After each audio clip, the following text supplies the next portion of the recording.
Hello students, physics का एक important chapter kinematics. आज हमें काइनेमेटिक्स पे बात करनी है।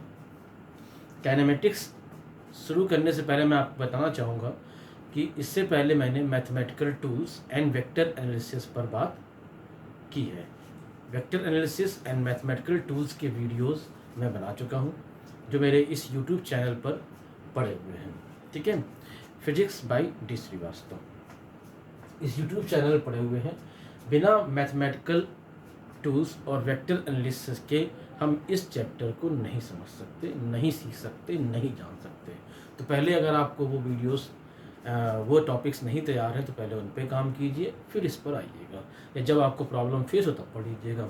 ठीक है, काइनेमेटिक्स में लगभग सारे बोर्ड्स जो हैं वो काइनेमेटिक्स को दो हिस्सों में बांट देते हैं। एक में बात की गई है मोशन इन स्ट्रेट लाइन और दूसरे में बात की गई है motion in plane motion and straight line motion. दो तरह के मोशन पर डिस्कस किया गया है। उन सबको समझने के लिए पहले हम काइनेमेटिक्स को बेसिकली जानेंगे। तो काइनेमेटिक्स है क्या?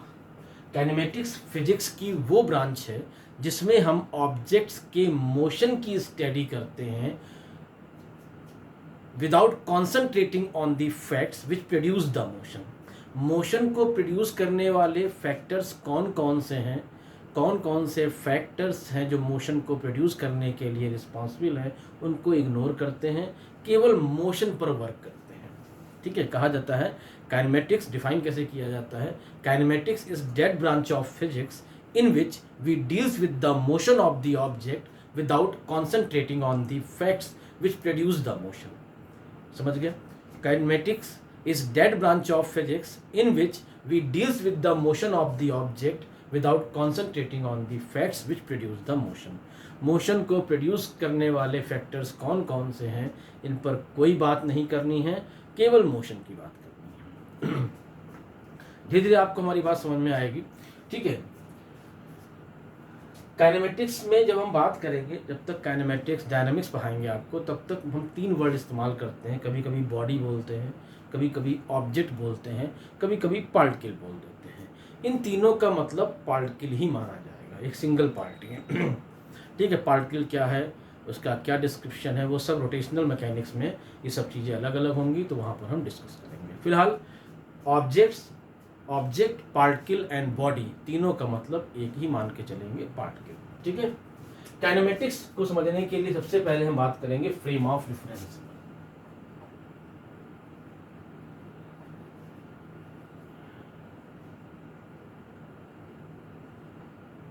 Frame of reference, frame of reference क्या होता है? देखिए, हम मार्केट जाते हैं, कोई चीज़ परचेज करते हैं, तो मान लीजिए हम कपड़े की मार्केट में गए, कपड़े खरीदने जाते हैं। ठीक है, तो कोई कपड़ा हमें पसंद आता है, कोई कपड़ा हमको पसंद नहीं आता है, कोई जो हमें पसंद नहीं आ रहा हो सकता है वो दूसरे को पसंद आ जाए। तो यहाँ सब कुछ अपने अपने हिसाब से। तो फ्रेम का मतलब होता है अपने अपने हिसाब से। ठीक है, हमें अपने अकॉर्डिंग देखना है, या फ्रेम जिस बॉडी को फ्रेम माना जा रहा है उसके अकॉर्डिंग देखा जाता है। तो सबसे पहले हमें एक फ्रेम सिलेक्ट करना होता है मोशन की स्टडी के लिए। फ्रेम के सिलेक्शन में क्या क्या बातें ध्यान रखनी है? तो पहला ये ध्यान रखना है कि फ्रेम जो है वो जीरो सबसे पहले जीरो तय करना है। फ्रेम डिसाइड करना मतलब सबसे पहले जीरो डिसाइड करना है। ठीक है, कोई भी मेजरमेंट आप करोगे जीरो से शुरुआत करोगे। ठीक है, कोई भी मेजरमेंट आप करते हैं तो वो सब जीरो से शुरू होता है। दूसरा जो इंपॉर्टेंट फैक्ट है इसमें, simplest frame of reference, the simplest frame of reference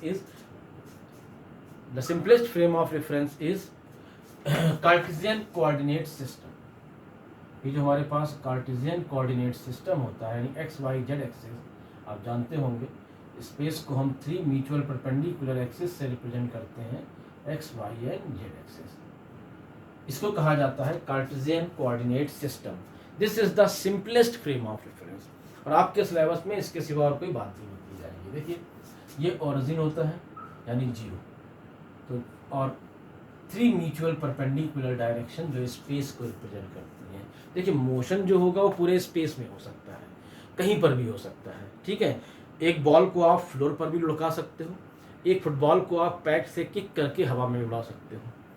ठीक है। तो हर तरह का मोशन, तो मोशन की स्टडी में हमें इस फ्रेम की इम्पोर्टेंट बहुत ज़्यादा होगी। इसमें 3 म्यूचुअल परपेंडिकुलर डायरेक्शन है जो स्पेस को रिप्रेजेंट करती हैं, और ये ओरिजिन हो गया 0। इन एक्स वाई और जेड एक्सेस को के सिलेक्शन का एक रूल होता है। वो रूल क्या होता है कि एक्स क्रॉस वाई से जेड मिलना चाहिए। अगर आपको क्रॉस प्रोडक्ट आता है तो ध्यान रखेंगे एक्स वाई 2 एक्सेस डिसाइड करने के लिए आप फ्री हैं। You are free to decide 2 axes. 2 axes कोई भी आप सिलेक्ट कर लीजिए। आपने एक्स सिलेक्ट की, आपने वाई सिलेक्ट की, लेकिन तीसरी एक्सेस डिसाइड करने के लिए आपको रूल फॉलो करना होगा। आप अपनी मर्जी से तीसरी एक्सेस ये नहीं कह सकते कि वाई ये है, उसके लिए आपको रूल फॉलो करना होगा। और रूल होता है कि एक्स क्रॉस वाई से जेड एक्सेस मिलेगी, वाई क्रॉस जेड से एक्स एक्सेस मिलेगी, जेड क्रॉस एक्स से वाई एक्सेस मिलेगी। अगर एक्स और देखिए आपने एक्स और जेड डिसाइड किया है यानी ये, तो जेड क्रॉस एक्स से पॉजिटिव वाई मिलेगी। तो जेड पर अपना राइट हैंड कीजिए, एक्स की तरफ फिंगर टर्न कराइए, thumb give the direction of y axis. तो यहाँ पर जो positive direction of y axis होगा वो इनवर्ड होगा। अगर आप इसे positive direction of y axis मान लेंगे तो ये गलत हो जाएगा। This is negative direction of y axis. बात समझे हमारी? ठीक है। अगर मान लीजिए ये वाई है और ये जेड है, तो वाई क्रॉस जेड से आपको एक्स मिलेगा। अब एक्स पॉजिटिव एक्स किधर होगा, तो वाई क्रॉस जेड करिए थंब की डायरेक्शन में, ये पॉजिटिव एक्स की डायरेक्शन है, ये निगेटिव एक्स की डायरेक्शन होगी। ठीक है। और ये मान लीजिए एक्स है और ये वाई है, तो एक्स क्रॉस वाई, अब जेड किधर होगा, तो एक्स क्रॉस वाई करेंगे जेड, तो जेड आपको इनवर्ड डायरेक्शन में मिल जाएगा। ठीक है। तो ये रूल ध्यान रखिएगा कि 2 एक्सिस डिसाइड करने के लिए आप बिल्कुल स्वतंत्र हैं। कोई भी 2 एक्सिस आप डिसाइड कर, बस हाँ ध्यान रखना है कि 2 एक्सिस म्यूचुअल परपेंडिकुलर जरूर होनी चाहिए। ठीक है। तो 2 एक्सिस डिसाइड करने के लिए you are free, but third axis must be decide by the cross product. Third axis को आप क्रॉस प्रोडक्ट से ही डिसाइड करेंगे, अपनी मर्जी से डिसाइड नहीं कर सकते। होती तीनों म्यूचुअल परपेंडिकुलर है, लेकिन किधर पॉजिटिव जेड है किधर निगेटिव जेड है ये आपको ध्यान देना पड़ेगा। तो frame of reference, the simplest frame of reference is Cartesian coordinate system, x axis y axis z axis. ठीक है। 0 ये 0 हो गया और भी। ठीक है। तीसरी इंपॉर्टेंट पॉइंट जो है वो ये है कि जिस बॉडी को आप फ्रेम मानोगे, देखिए स्टडी जो हम कर रहे हैं वो हम कैसे कर रहे हैं। मान लीजिए आप ग्राउंड पे खड़े हुए हैं। ठीक है। ग्राउंड पे खड़े हुए हैं, तो अगर आपके पास कोई ऑब्जेक्ट रखा हुआ है तो आप क्या कहेंगे, वो रेस्ट में है। जैसे मान लीजिए ए और बी 2 पर्सन्स हैं, दोनों ग्राउंड पे रेस्ट स्टेट में हैं, खड़े हुए हैं। तो ए बी के बारे में क्या कहेगा, वो रेस्ट में है। बी ए के बारे में क्या कहेगा, वो रेस्ट में है। ठीक है। लेकिन ए बी ग्राउंड पर है, सी जो है वो कार में बैठा है और कार मूव कर रही है।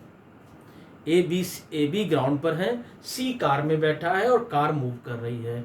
तो ए और बी क्या कहेंगे, ए और बी ठीक है ग्राउंड पर है तो ग्राउंड फ्रेम से बात करेंगे, क्या कहेंगे, कार मूविंग स्टेट में है इसलिए पर्सन भी उसके अंदर, सी जो है वो भी मूविंग है। और सी अगर ए और बी के बारे में बात करेगा तो सी क्या कहेगा, सी के लिए फ्रेम क्या हो जाएगा, कार हो जाएगा। कार को जब हम एक फ्रेम मान लेंगे तो कार को जब हम फ्रेम मानेंगे तो कार को जब हम फ्रेम मान लेंगे तो वो रेस्ट स्टेट में मान ली जाएगी। यानी जिस बॉडी को हम फ्रेम कंसीडर करेंगे उसे आपको हमेशा रेस्ट में मान कर चलना है कि वो रेस्ट स्टेट में है, जिसे भी आप फ्रेम मानेंगे।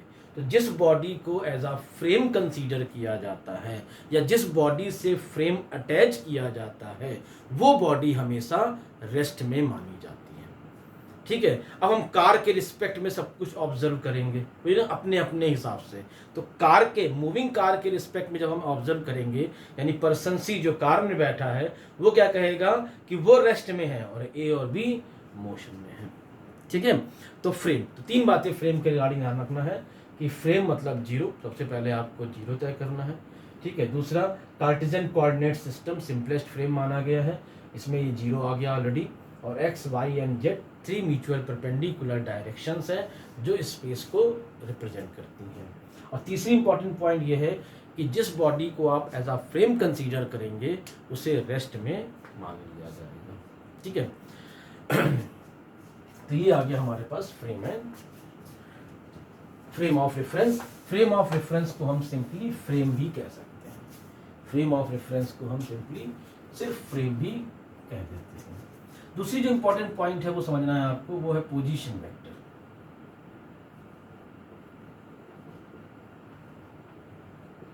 पोजीशन वेक्टर क्या होता है? वेक्टर के बारे में ऑलरेडी डिस्कस कर चुके हैं। पोजीशन वेक्टर, तो सबसे पहले एक आप फ्रेम तय कर लीजिए। ये एक्स एक्सिस, ये y axis and this one is z axis. देखिए जेड ये है, ठीक है, पॉजिटिव जेड है। कैसे? एक्स क्रॉस वाई करेंगे। जब एक्स क्रॉस वाई करेंगे तो आपको ये पॉजिटिव जेड मिल जाएगा। ठीक है, तो ये पॉजिटिव जेड इस तरफ स्पेस में, इसे हमने क्या मान लिया, ये ओरिजिन देखिए 0 हो गया। ठीक है, और यहाँ पर हमने कोई पोजीशन, हमने ये पोजीशन तय कर ली।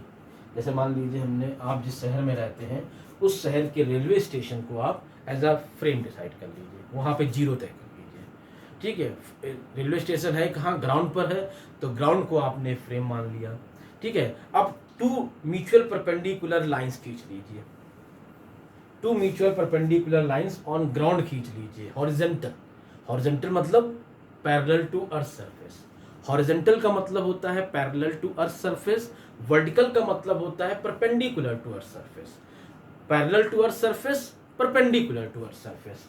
तो आप क्या करेंगे, हॉरिजॉन्टल, ठीक है, हॉरिजॉन्टली 2 एक्सिस डिसाइड कर लीजिए ग्राउंड पर ही, और एक तीसरी एक्सिस जेड ऊपर की तरफ। तो ये आपके पास एक्स वाई जेड 3 डायरेक्शन हो गई। ठीक है, अब पोजीशन कहीं पर भी स्पेस में ले सकते हो।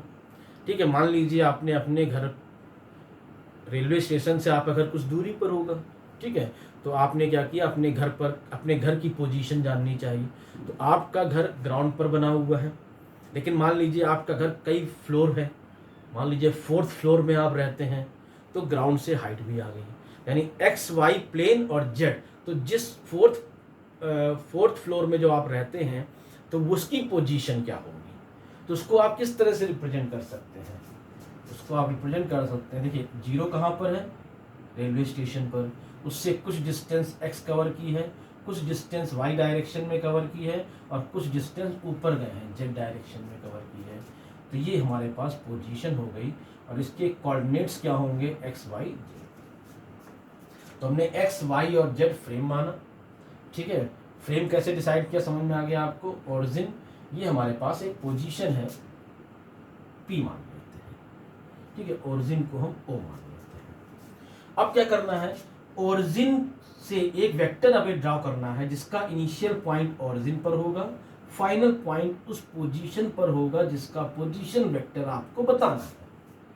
ध्यान रखिएगा, इनिशियल पॉइंट ओरिजिन पर, फाइनल पॉइंट उस पोजीशन पर जिसका पोजीशन वेक्टर तय करना है।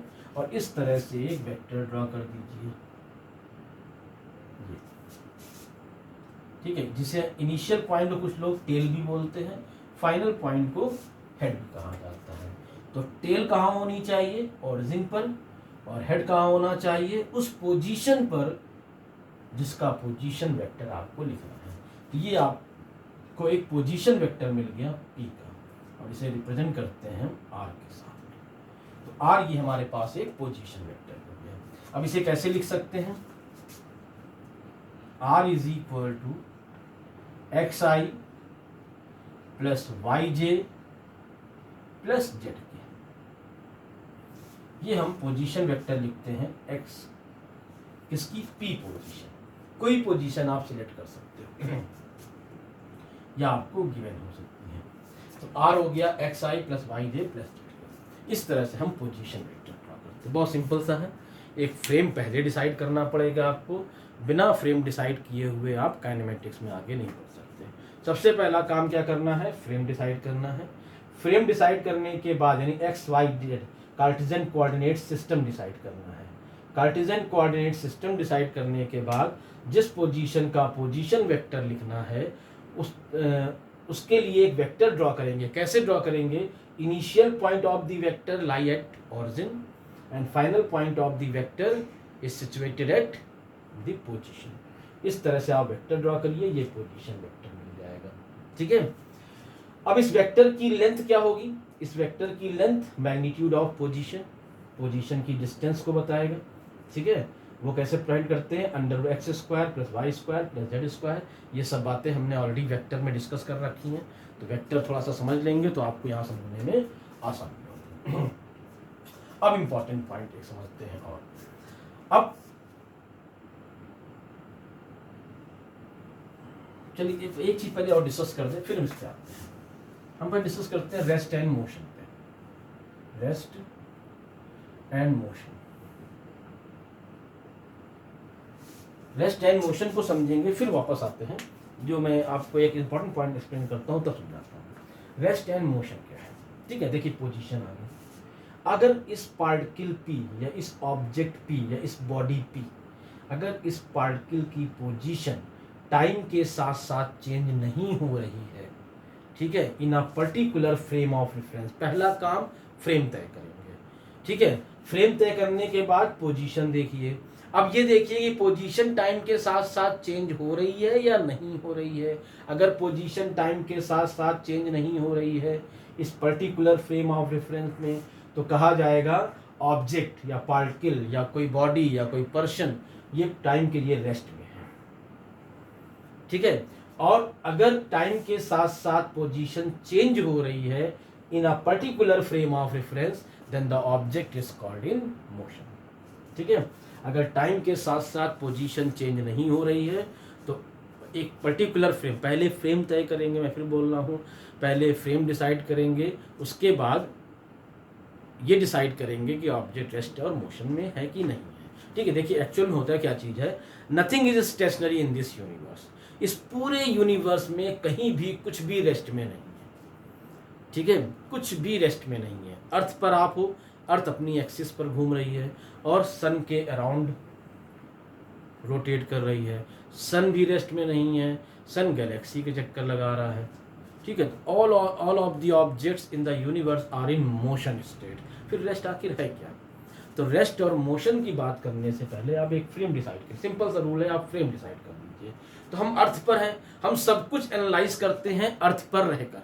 जब हम अर्थ पर रहकर सब कुछ एनालाइज कर रहे हैं, ठीक है, इनिशियली अभी, बाकी आगे देखेंगे, अर्थ पर रहकर सब कुछ ऑब्जर्व करना है, तो अर्थ को हमने फ्रेम मान लिया, यानी अर्थ से हमने एक फ्रेम अटैच कर दिया। जैसे मर्जी हो वैसे बोल लीजिए, सिर्फ टर्मिनोलॉजी है। अर्थ को फ्रेम मान लीजिए या अर्थ से एक फ्रेम अटैच कर दीजिए। मैंने क्या कहा आपको तीसरे पॉइंट में, जिस बॉडी से फ्रेम अटैच करेंगे उसे रेस्ट में मान लेंगे, तो अर्थ को रेस्ट में मानकर काम किया जा रहा है। ठीक है, अब अर्थ पर रेस्ट, अर्थ को रेस्ट फ्रेम मान लिया हमने, अर्थ को रेस्ट फ्रेम मान लिया। अब इस अर्थ पर एक रोड बनी हुई है, ठीक है, मान लीजिए स्ट्रेट रोड बनी हुई है, उस रोड पर एक कार खड़ी है, तो अर्थ के रिस्पेक्ट में वो कार रेस्ट में है। अगर अर्थ में वही कार मूव कर रही है तो क्या होगा? कार मोशन में है, तो कार की पोजीशन फ्रेम के रिस्पेक्ट में चेंज हो रही है। बस जीरो आपको तय करना पड़ेगा। अर्थ से फ्रेम अटैच कर दिया तो कहीं ना कहीं तो भैया जीरो लोगे। ठीक है, कहा जाए दिल्ली कितनी दूर है, तो क्या आंसर होगा आपका? भाई आंसर होगा कहाँ से, दिल्ली कहाँ से बताएं कितनी दूर है, तो कहाँ से का जो आंसर होता है बस वही फ्रेम होता है, वही जीरो है। पहले आपको जीरो तय करना है। कानपुर से 600 किलोमीटर, ठीक है, आगरा से 250 किलोमीटर आई थिंक, ठीक है, और दिल्ली से दिल्ली कितनी दूर है? 0 किलोमीटर। बात समझे हमारी कुछ? तो फ्रेम पहले जीरो तय करिए, जीरो डिसाइड करेंगे, तो एक जीरो डिसाइड किया, उसके बेस पर ये देखा कि कार की पोजीशन टाइम के साथ साथ चेंज हो रही है, नहीं हो रही, नहीं हो रही तो कार रेस्ट में है, और चेंज हो रही है तो कार मोशन में है। ठीक है, अब ये ग्राउंड को हमने एज अ फ्रेम माना, इसमें एक कार ये रेस्ट में है और ये दूसरी कार जो है ये मोशन में है, तो ये इस फ्रेम के रिस्पेक्ट में, ग्राउंड फ्रेम से ये रेस्ट में मानी जाएगी, ये मोशन में मानी जाएगी। अगर हम इस कार को फ्रेम मान लें तो ये तो ऑलरेडी रेस्ट में है, ठीक है, सॉरी, ये इस कार को अगर आप फ्रेम मान लोगे तो इसे रेस्ट में माना जाएगा। अब इसके रिस्पेक्ट में ये पहले से भी रेस्ट में थी, इसके रिस्पेक्ट में ये मोशन में है। अगर इस कार को आप फ्रेम मान लोगे तो ये रेस्ट में मानी जाएगी। अब अगर इसको रेस्ट में मान लोगे तो ये मोशन में है। ठीक है, अगर आप कार में बैठ के नीचे रोड देखते हो, ऐसा लगता है रोड पीछे जा रही है, सारे पेड़ पौधे पीछे जा रहे हैं, लगता ही लगता है। तो बस वही चीज़ यहाँ पर समझना है कि फ्रेम किसे डिसाइड कर रहे हैं। कार को फ्रेम, मूविंग कार को फ्रेम मानेंगे तो ग्राउंड मूव कर रहा है, ग्राउंड को फ्रेम मानेंगे तो कार मूव कर रही है। ठीक है, rest and motion is decided on the basis of frame. ठीक है, पहले आप फ्रेम डिसाइड कीजिए। ठीक है, पोजीशन तय कीजिए। पोजीशन अगर टाइम के साथ साथ चेंज हो रही है तो मोशन में है, पोजीशन टाइम के साथ चेंज नहीं हो रही है तो रेस्ट में है उस पर्टिकुलर फ्रेम में। ठीक है, ये कार ग्राउंड फ्रेम के रिस्पेक्ट में रेस्ट में है, ये कार 1 मान लीजिए, कार 2 मान लीजिए, कार 2 मोशन में है, कार 2 मोशन में है, कार 1 रेस्ट में है ग्राउंड फ्रेम के रिस्पेक्ट में। ठीक है, अब अगर कार 1 को आप फ्रेम मानोगे तो कार 2 मोशन है, और कार 2 को फ्रेम मानोगे तो कार 2 रेस्ट में है, कार 1 मोशन में है। तो सब कुछ तय किया जाता है फ्रेम ऑफ रेफरेंस के बेसिस पर। ठीक है, रेस्ट एंड मोशन। अब यहाँ में जो इंपॉर्टेंट पॉइंट कहना चाहता था वो समझ लीजिए। अब देखिए, जब कोई ऑब्जेक्ट मूव करेगा, मान लीजिए ऑब्जेक्ट पी है, पी जो है ऑब्जेक्ट की पोजीशन है, अगर ये ऑब्जेक्ट मूव करेगा तो एक्स वाई एंड जेड की पॉसिबिलिटी क्या बनती है। अगर ये रेस्ट में है तो तीनों कांस्टेंट रहेंगे। ठीक है, अगर ये मोशन में है तो एक्स वाई जेड चेंज हो सकते हैं, हो सकता है तीनों चेंज हो सकता है कोई 2 चेंज हो, एक्स वाई या वाई जेड या जेड एक्स, या हो सकता है कोई एक चेंज हो। ठीक है, अगर टाइम के साथ साथ केवल 1 कोऑर्डिनेट चेंज हो, ओनली एक्स, ओनली वाई या ओनली जेड, एक्स वाई या जेड में से कोई एक ही कोऑर्डिनेट टाइम के साथ चेंज हो, तो कहा जाएगा मोशन जो है वो 1 डायमेंशन है। अगर केवल एक कोऑर्डिनेट, अगर एक्स चेंज होगा तो एक्स एक्सिस के पैरेलल मूव करेगा, वाई चेंज होगा तो वाई एक्सिस के पैरेलल मूव करेगा, जेड चेंज होगा तो जेड एक्सिस के पैरेलल मूव करेगा। इसका मतलब अगर केवल एक कोऑर्डिनेट एक्स या वाई या जेड टाइम के साथ साथ चेंज हो रहा है तो कहा जाएगा 1 डायमेंशन मोशन। अगर 2 coordinate x y, y z और जेड एक्स, ठीक है, 2 coordinates change with respect to time simultaneously, अगर 2 कोऑर्डिनेट एक साथ टाइम के साथ, ऐसा नहीं पहले एक्स चेंज हुआ फिर वाई चेंज हुआ, 2 कोऑर्डिनेट साइमल्टेनियसली अगर एक्स और वाई, वाई जेड या जेड एक्स चेंज हो रहे हैं तो कहा जाएगा 2 डायमेंशन मोशन। और अगर तीनों कोऑर्डिनेट टाइम के साथ साथ चेंज हो रहे हैं तो कहा जाएगा 3 डायमेंशन मोशन। बात समझे, मैं बात कर रहा हूँ 1 डायमेंशन, 2 डायमेंशन, 3 डायमेंशन मोशन की। ठीक है, जनरली कुछ लोग ये मान लेते हैं कि straight line motion 1 dimension motion होता है, ये गलत है। ठीक है, straight line motion 1 dimension motion भी हो सकता है, 2 डायमेंशन भी हो सकता है, 3 डायमेंशन भी हो सकता है। ठीक, जिस पर हम आगे डिस्कस करेंगे। फिलहाल आप ये समझिए कि केवल एक कोऑर्डिनेट अगर चेंज होगा तो 1 dimension, 2 coordinates simultaneously with respect to time change होंगे तो motion in 2 dimension, and all 3 coordinates change with respect to time simultaneously, then the motion is called 3 dimension motion, तब इसे 3 डायमेंशन मोशन कहा जाएगा। ठीक है, तो फ्रेम ऑफ रेफरेंस पे हमने बात की, पोजीशन वेक्टर पे बात की, रेस्ट एंड मोशन पे बात की। अब हम बात करेंगे डिस्टेंस एंड डिस्प्लेसमेंट पे।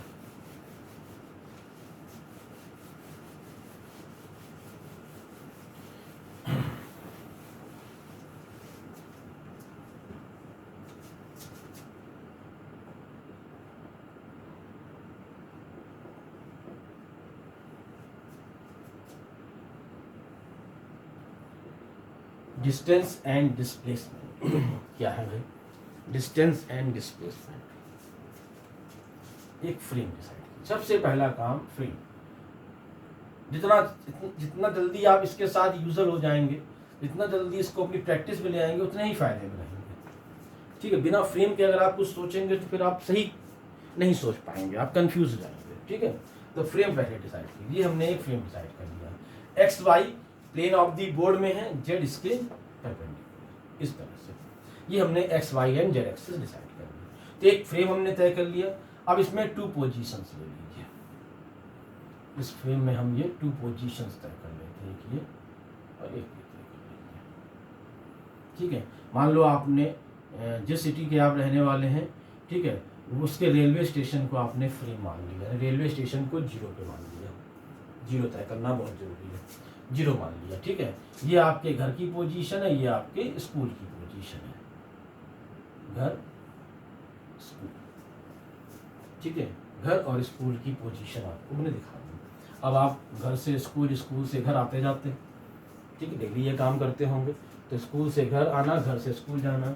तो घर से स्कूल जब आते जाते हैं एक पर्टिकुलर पाथ पे चलते हैं। देखिए 2 पोजीशंस के बीच में बहुत सारे पाथ हो सकते हैं, आप किसी भी रास्ते से अपने स्कूल जा सकते हो, बहुत सारे रास्ते होंगे अगर आपने ऑब्जर्व किया होगा तो। उनमें से कोई एक पाथ सिलेक्ट कर लीजिए, ये आप पे डिपेंड करता है कि आप किस पाथ को सिलेक्ट करते हो।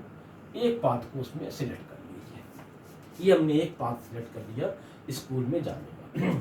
ठीक है, बहुत पास रहते हो सकता है स्ट्रेट पाथ हो, बहुत दूर रहते तो कई सारे टर्न आते होंगे तब पहुंचते होंगे स्कूल। ऐसे ही हमने एक सिंपल सा पाथ सिलेक्ट कर लिया, घर से स्कूल, स्कूल से घर आने जाने का। इस पाथ की जो टोटल लेंथ होगी, इस पाथ की जो टोटल लेंथ होगी उसे कहा जाएगा डिस्टेंस। तो डिस्टेंस क्या होगा? Total path length between 2 positions. Total path length between 2 positions is called distance. इस पाथ की टोटल लेंथ मेजर कर लीजिए, इसी को डिस्टेंस कहा जाएगा।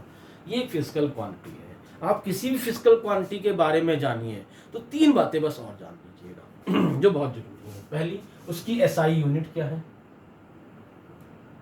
मीटर। उसका डायमेंशनल फॉर्मूला क्या है?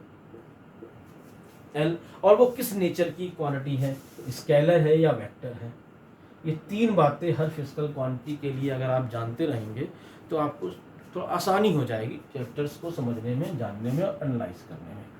ठीक है, तो SI unit metre, dimensional formula इसका एल है, और ये फिजिकल क्वांटिटी कौन सी है? स्केलर। अब घर से स्कूल, स्कूल से घर आने जाने के बहुत सारे पाथ होंगे, कोई छोटा पाथ होगा, कोई बड़े पाथ होंगे। ठीक है, आप चाहो तो घूमते फिरते स्कूल जाइए, कुछ लोग शॉर्टकट अपनाते हैं। अब हम एक नए पाथ की बात कर रहे हैं, शॉर्टेस्ट पाथ। शॉर्टकट और शॉर्टेस्ट दोनों डिफरेंट हैं। शॉर्टेस्ट पाथ, घर से स्कूल का शॉर्टेस्ट पाथ क्या हो सकता है? ये देखिए, ये स्ट्रेट पाथ, इस पर कॉन्सेंट्रेट कीजिए। घर से स्कूल का शॉर्टेस्ट पाथ, ठीक है, स्ट्रेट जाना है। ठीक है, ऐसी प्रैक्टिकली ये सिचुएशन बहुत कम पॉसिबल होती है। ठीक है, होता क्या चीज़ है, हमेशा रास्ते होते हैं। ठीक है, आपको बिल्कुल स्ट्रेट जाना है। कभी कभी ऐसा होता है कि आपका घर स्कूल बहुत पास है, एक ही रोड पर है, तो स्ट्रेट चले जाते हो, अदरवाइज पॉसिबिलिटी कम ही होती है। तो ये स्ट्रेट पाथ पर आपको जाना है। अगर ऐसा पॉसिबल हो तो ठीक है, मतलब सीधा जाना है, घर से स्कूल सीधा आपकी एक सीध में नजर आना चाहिए, ऐसे आपको वहां पहुंचना है। अगर ये स्ट्रेट पाथ पॉसिबल है, shortest path, this is called displacement.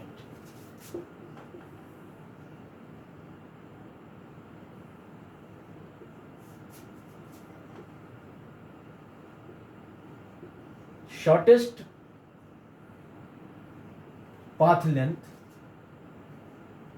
between 2 positions.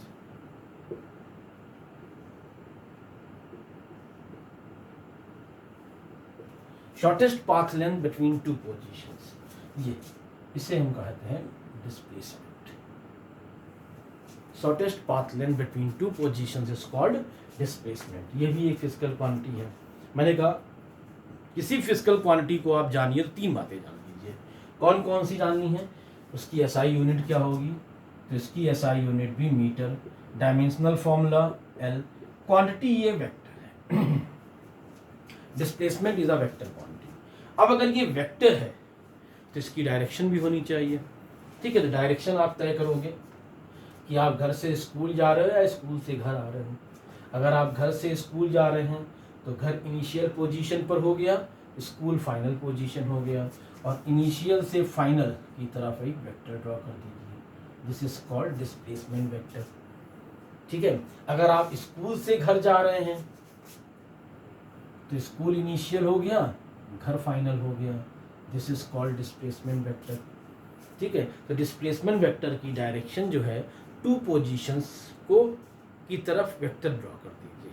अब ये डिसाइड करना होता है कि इनिशियल पोजीशन कौन सी है और फाइनल पोजीशन कौन सी है।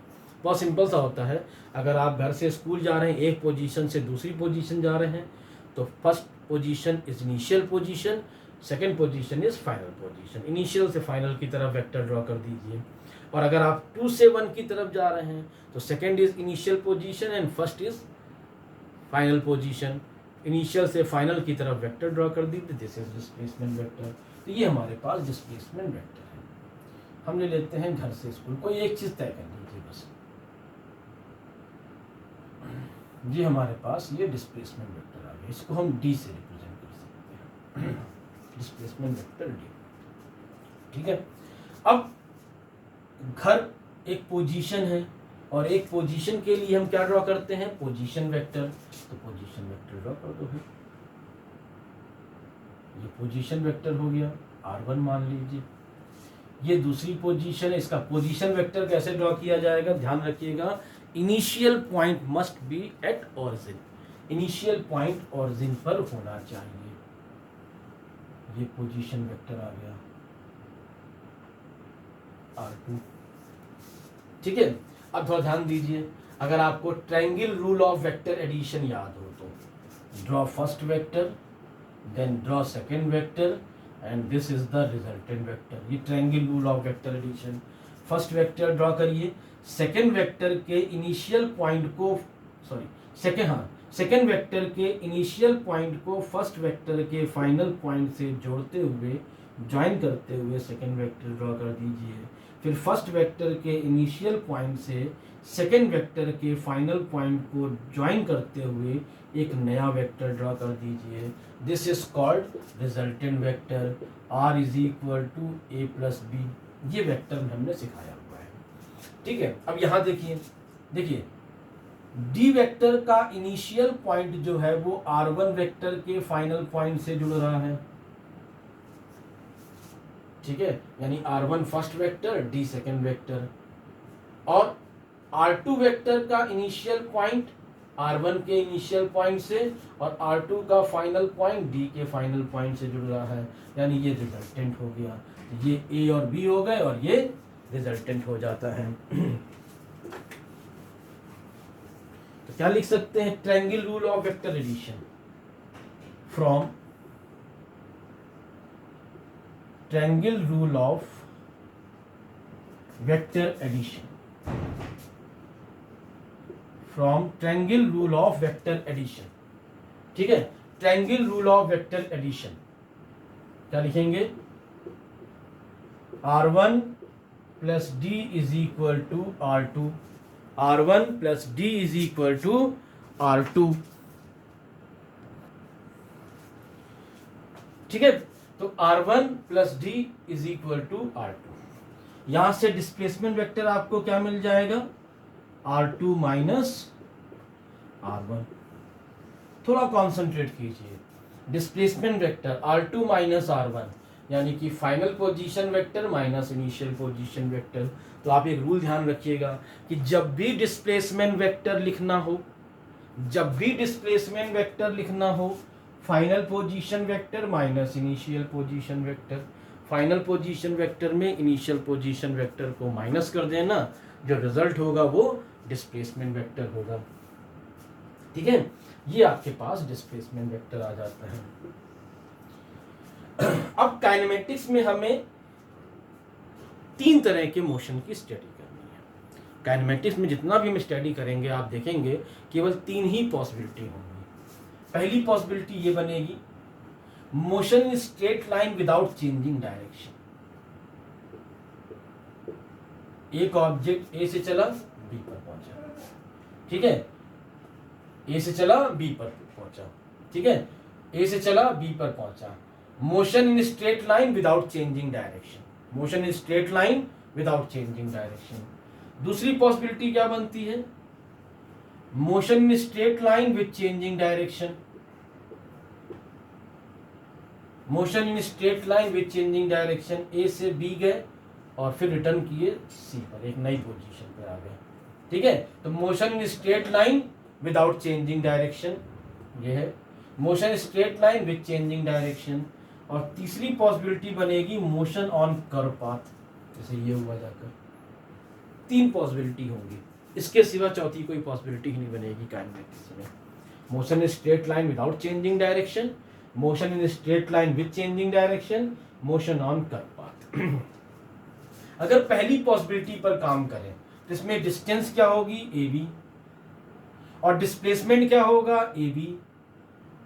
यानी डिस्टेंस और डिस्प्लेसमेंट का जो मैग्नीट्यूड, डायरेक्शन पे बात नहीं कर रहा है, वो दोनों इक्वल हैं। तो इस केस में आप क्या लिखोगे, distance is equal to mod value of displacement. जब डायरेक्शन कंसीडर नहीं करते तो मॉड कह देते हैं, मैग्नीट्यूड। ठीक है, मैग्नीट्यूड, डिस्प्लेसमेंट का मैग्नीट्यूड, डिस्टेंस इक्वल है। इस केस में ए से बी गया, बी से सी आया, इसे बोलते हैं टोटल पाथ लेंथ। डिस्टेंस क्या होता है, total path length. Total path length distance है, तो A B plus B C, ये डिस्टेंस हो गया। और डिस्प्लेसमेंट क्या है, shortest path, A initial C final, तो ये डिस्प्लेसमेंट हुआ, डायरेक्शन कंसीडर नहीं कर रहे हैं। यानी डिस्प्लेसमेंट ए सी है। ए सी कैसे मिला, A B minus B C, A B minus B C करेंगे तो ए सी मिल जाएगा, और डिस्टेंस क्या मिलेगा, A B plus B C. इसका मतलब क्या हुआ, distance is greater than mod value of displacement.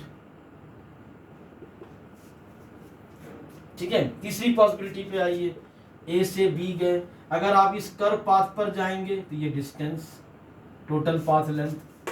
Displacement क्या होगा, ए से बी या बी से ए। ध्यान दीजिए, ए से बी, ये डायरेक्ट पाथ शॉर्ट होगा यानी स्मॉल होगा, और ये कर्व पाथ लार्ज होगा। इसका मतलब यहाँ पर भी डिस्टेंस जो है, टोटल पाथ लेंथ जो है, वो शॉर्टेस्ट पाथ से ज़्यादा है, is greater than mod value of displacement. और कोई पॉसिबिलिटी बनती नहीं है। अल्टीमेटली क्या रिजल्ट आया कि काइनेमेटिक्स में केवल 3 पॉसिबिलिटी होंगी, और तीनों पॉसिबिलिटी की रिजल्ट क्या है कि डिस्टेंस डिस्प्लेसमेंट के मैग्नीट्यूड के इक्वल होगी, या फिर डिस्टेंस डिस्प्लेसमेंट के मैग्नीट्यूड से ज़्यादा होगी। तो फाइनल रिजल्ट आपके पास क्या आ गया कि डिस्टेंस इज, मैं यहाँ लिख रहा हूँ, distance is always greater than और equal to mod value of displacement. ये ध्यान रखेंगे, और ये भी ध्यान रखेंगे कि किस कंडीशन में क्या बात की जा रही है। Distance is always greater than और equal to mod value of displacement. Motion is straight line without changing direction, distance is equal to mod value of displacement. Motion is straight line with changing direction, distance is greater than mod value of displacement. Distance होगी A B plus B C, और displacement होगा A B minus B C. ठीक है, और motion in curve path, ये curve path पर motion है, motion on curve path. Curve path पर जब मूव करते हैं तब भी distance is greater than mod value of displacement. ये रिजल्ट आप ध्यान रखेंगे तो आगे न्यूमेरिकल प्रॉब्लम सॉल्व करने में आपको बहुत आसान होगी। ठीक है, तो आज हमने आपसे डिस्कस किया है फ्रेम ऑफ रेफरेंस पर, उसके बाद पोजीशन वेक्टर पर, उसके बाद हमने डिस्कस किया रेस्ट एंड मोशन के ऊपर, और ये फाइनली हमने डिस्कस किया डिस्टेंस एंड डिस्प्लेसमेंट पर। आज का वीडियो हम यहीं रखेंगे, नेक्स्ट वीडियो में काइनेमेटिक्स पर और बात करेंगे। ठीक है, थैंक्स।